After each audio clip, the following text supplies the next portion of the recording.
வணக்கம். நம்ம மோடி அவர்கள் அபுதாபியில போய் மிகப்பெரிய ஹிந்து கோயிலை திறந்து வச்சார். பல நிகழ்ச்சிகள்ல குறிப்பா வேர்ல்டு கவர்மெண்ட் சமிட்ல கலந்துகிட்டு உரையாற்றினார்.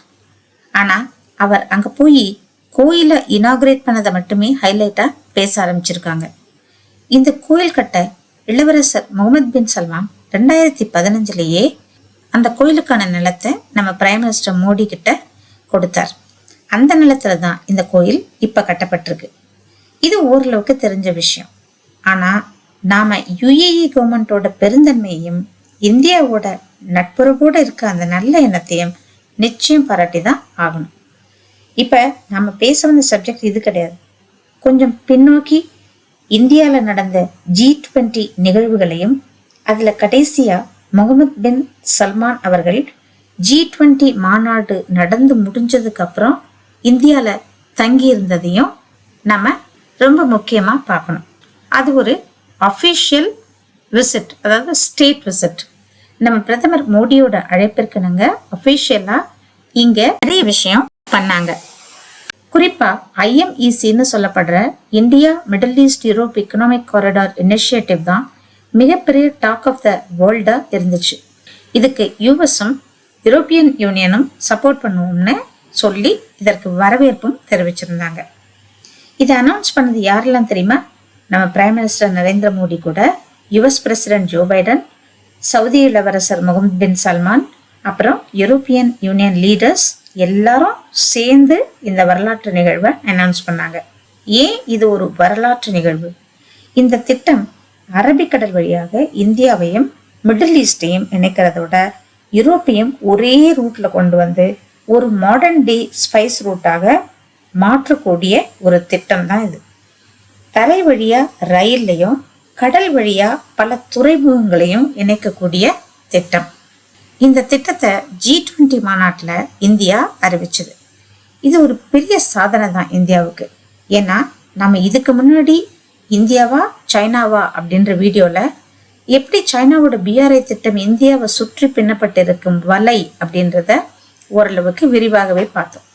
அந்த BRI திட்டம் சைனாவோட கிட்டத்தட்ட வாழ்நாள் சாதனை மாதிரி சைனாவுக்கு. அந்த BRI திட்டத்துக்கு வைக்கப்பட போற மிகப்பெரிய செக் நம்மளோட IMEC ப்ராஜெக்ட். இதுல ரொம்ப முக்கியமா கவனிக்கப்பட வேண்டிய ஒரு விஷயம் என்னன்னா, இஸ்ரேல் இருக்கக்கூடிய ஜியோகிராபிக்கல் லொகேஷன் தான். யூரோப், ஏசியா, ஆப்பிரிக்கா இந்த 3 கான்டினென்ட்ஸுக்கும் நடுவுல இஸ்ரேல் இருக்கு.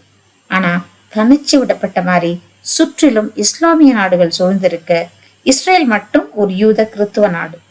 ஆனா இது அமைஞ்சிருக்க லொகேஷன் ஸ்ட்ராட்டஜிக்கலி ரொம்ப ரொம்ப முக்கியம். அங்கதான் இந்தியா தன்னோட ராஜதந்திரத்தை யூஸ் பண்ணுது. நம்மோட IMEC திட்டத்துக்கு இஸ்ரேலை கனெக்ட் பண்ணிட்டா இந்த ரீஜன்ஸ் எல்லாத்தையும் ஒரே கோட்டுக்கு கொண்டு வந்துடலாம். இஸ்ரேலும் தனியா நிக்கிற மாதிரி ஃபீல் பண்ணாது.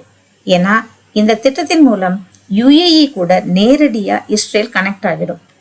இந்த ரீஜியன்ல இஸ்ரேல் அரப் நார்மலைசேஷன் வர்றதுக்கு இது ரொம்ப முக்கியமான ஒரு விஷயமா பார்க்கப்படுது. கடல் வழியா UAE கனெக்ட் பண்ணி அங்கிருந்து ரோடு வழியா, அதாவது ரயில்வேஸ் வழியா சவுதி அரேபியா, ஜோர்டன், இஸ்ரேல் கூட கனெக்ட் பண்ணினா அந்த பக்கம் யூரோப்ல பிரான்ஸ், ஜெர்மனி, இத்தாலி எல்லாமே கனெக்ட் ஆகிடும். எப்படி இந்தியாவோட ஐடியா. ஆனா இந்தியா இதை G20 அனௌன்ஸ் பண்ண உடனே டர்க்கி கடுமையான ஆட்சேபனையை தெரிவிச்சது.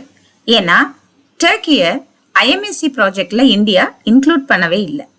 ஏன்னா டர்க்கி சைனாவோட BRI ப்ராஜெக்டை சப்போர்ட் பண்றதோட நம்ம IMECக்கு செக் வைக்கிறதுக்காக துர்கிஷ், ஈராக்கி, எமிராட்டி, அப்புறம் கத்தாரி அஃபிஷியல்ஸை வச்சு ஒரு முக்கியமான ப்ராஜெக்ட் பத்தி டிஸ்கஸ் பண்ணியிருக்காங்க.